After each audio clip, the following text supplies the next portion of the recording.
इस लेक्चर में हम डिस्कस करेंगे एक्सपेरिमेंट जिसके अंदर एनालिसिस ऑफ कैल्शियम की जाएगी एग शेल के अंदर, यानी कि जो अंडे का छिलका होता है उसके अंदर, by complexometric titration. So analysis of calcium in egg shell by complexometric titration में आपका जो प्रोसेस है वो कुछ इस तरह से है कि फ़र्स्ट ऑफ ऑल कैल्शियम को एग शेल में ये एसिड बेस्ड टाइट्रेशन भी है इसके अंदर। एग शेल जो है वो कंपोज्ड होता है कैल्शियम कार्बोनेट की फॉर्म में। कैल्शियम कार्बोनेट उसके अंदर मौजूद होता है। उसको हम HCl से रिएक्शन उसका करवा देंगे। जब उसका HCl से रिएक्शन होगा तो ये जो कैल्शियम कार्बोनेट है ये कार्बन डाइऑक्साइड बना देगा, और साथ में जो है वो कुछ और वाटर वगैरह भी बनेगा।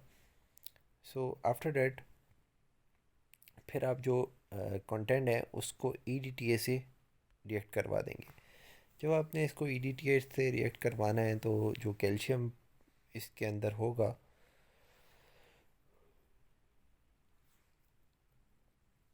उसका रिएक्शन EDTA के साथ हो जाएगा। एंड देन इस तरह से हम इसके अंदर EBT यूज़ करेंगे, एरोक्रोम ब्लैक टी। तो ये सारा प्रोसेस परफॉर्म हो जाता है। सो इसका सबसे पहले हम देखते हैं कि प्रोसेस किस तरह से होना है। प्रोसीजर प्रोसीजर करने में एक है सैंपल प्री ट्रीटमेंट, कि आपने सैंपल को पहले बनाना है कि यूज़ करने के काबिल बनाना है। सो एग शेल जब आप लेंगे तो remove the membrane from the egg shell. Egg shell की मेम्ब्रेन जो अंदर झिल्ली टाइप की होती है उसको आपने रिमूव करवाना है by emerging it in 100 ml और 0.5 मोलर NaOH। इसको हम बेस में डाल के ये प्रोसेस करवाएंगे। तो इसकी ये जो और उसको बॉयल भी करवाएंगे फॉर 5 मिनट्स, और देन उसको फिर वॉश करेंगे एग शेल्स को, और इसके अंदर से जितने भी कंटेंट उस टाइप के हो जाते हैं जो इसके कवर लगे हुए होते हैं एग शेल के ऊपर, अंदर इनर साइड पे जो लेयर्स होती हैं उनको हटा देंगे। फाइनली आप उसको ड्राई कर लेंगे, एग शेल को ड्राई कर लेंगे, जो आपके पास जस्ट सॉलिड फॉर्म में होगा बिल्कुल। जो छिलका होता है उसको आपने ड्राई कर लिया। ड्राई करने के बाद फिर उसका हम वेट कर लेंगे, और वेट करके अपने पास नोट कर लेंगे। एंड देन उसको ट्रांसफ़र कर देंगे एक बीकर के अंदर, जिसके अंदर 6 मोलर HCl पहले से पड़ा होगा, यानी कि इट्स मीन डेट कि 6 मोलर HCl के अंदर, जो कि 30 से 35 ml का हम लेंगे, उसके अंदर आप इसको डिज़ोल्व कर देंगे एग शेल को। और डिज़ोल्व करने के बाद उसको वार्म करेंगे नेसेसरी अगर है तो, और उसके बाद हम उसको फ़िल्टर आउट कर लेंगे। फ़िल्टर आउट करने के बाद उसको 100 ml वॉल्यूमेट्रिक फ्लास्क के अंदर मेकअप कर लेंगे। 100 ml वॉल्यूमेट्रिक फ्लास्क में से हम 2 ml सैंपल लेके 25 में डाइल्यूट कर लेंगे अगेन, और उसको मेकअप कर लेंगे। सो ये था प्री ट्रीटमेंट, कि आपने सैंपल बना लिया 25 ml वॉल्यूमेट्रिक फ्लास्क में। अब जो है वो इसके साथ पोस्ट ट्रीटमेंट क्या करनी है, कि किस तरह से एनालिसिस करना है। पिपेट करना है 5 ml सैंपल, जो अपने ऊपर 25 ml की वॉल्यूमेट्रिक फ्लास्क है उसमें से 5 ml सैंपल लेना है। उसके अंदर आपने फ्यू ड्रॉप्स डालने हैं EBT के। 5 ml बफर डालना है, क्योंकि बेस मीडियम इसका चेंज करना होता है। 10 pH 10 पे जो है प्रोसेस होता है, और उसको फिर टाइट्रेट करवा देना है EDTA के साथ। So 5 ml sample 1 molar NaOH, 5 ml calcon titrate करवा देंगे आप 0.5 मोलर EDTA के साथ। सो ये हमारे पास एक्चुअल का वेट आया था, वो हमने नोट कर लिया। EDTA की का जो वेट लिया था वो भी नोट कर लिया। देन EDTA की कंसनट्रेशन जो आई है, EBT सैम्पल EDTA जो आपने टाइट्रेशन की, उसका रिज़ल्ट कुछ ये आया। And then egg shell versus EDTA की टाइट्रेशन की।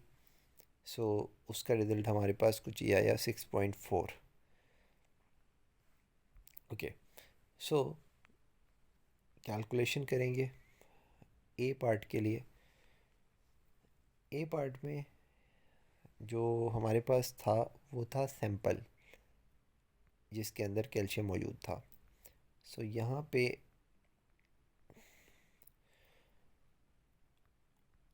और सेकंड पार्ट में आपका जो एक्शेल था उसको आपने टाइट्रेट करवाया। सो पहले क्या करेंगे, मिली मोल ऑफ EDTA यूज़ करके 6 मोल से मल्टीप्लाई करवा दिया, और कैल्शियम 1:1 का रेशो है कैल्शियम और EDTA के दरमियान। सो यहाँ से हम कैल्शियम की कंसनट्रेशन निकालेंगे, और क्योंकि कैल्शियम की कंसनट्रेशन 25 ml में आई है तो 2.5 ml में भी आप निकाल लेंगे। देन जो इसके मिली मोल्स हैं उसको जो इसकी कंसनट्रेशन आई है उसको हमने कन्वर्ट करना है कार्बोनेट की फॉर्म में, तो इसको 100 से मल्टीप्लाई करवा दें, एंड देन इसको मल्टीप्लाई करवा दें 100 से, कैल्शियम कार्बोनेट की फॉर्म में आ जाएगा मोल पर लीटर।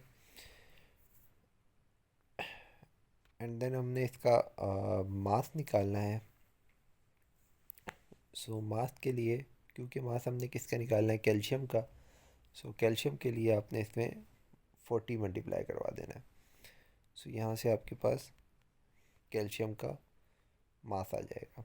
कैल्शियम का मास आ जाएगा तो फिर कैल्शियम का जो ओरिजिनल हमने लिया था एक्चुअल, जिसको हमने वेट किया था, तो उस वेट को आप नीचे रख दें तो आपके पास कैल्शियम की परसेंटेज आ जाएगी सैंपल के अंदर। अच्छा, जब कैल्शियम कार्बोनेट की निकालनी होगी तो उसके लिए आप इसको कैल्शियम कार्बोनेट के मास से मल्टीप्लाई करवा देंगे, एंड देन कैल्शियम कार्बोनेट वाले मास को ऊपर रखेंगे, और जो टेकिन था एक्शेल का उसको आप नीचे रखें, तो ये 91.75% कैल्शियम कार्बोनेट आ गया, और ऊपर आपके पास 36.7% जो है वो कैल्शियम आ गया। अच्छा, अब दूसरी चीज़ कि जब आपने ये प्रोसेस ऊपर वाला जो था वो एक सैंपल के लिए था, और सेकंड प्रोसेस हम करेंगे एक्शेल के लिए।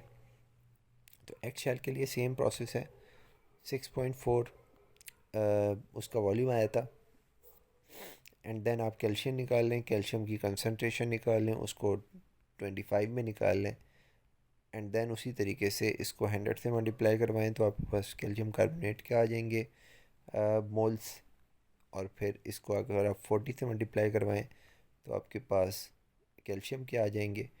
कैल्शियम के निकालने के लिए कैल्शियम का मास ऊपर रखें, और कैल्शियम कार्बोनेट का निकालने के लिए कैल्शियम कार्बोनेट का मास आप नोमिनेटर में रखेंगे, तो फाइनली आपके पास कैल्शियम और कैल्शियम कार्बोनेट दोनों की परसेंटेजेस हमें मिल गई, सैंपल में भी और एक्शेल के अंदर भी, कि कितनी थी।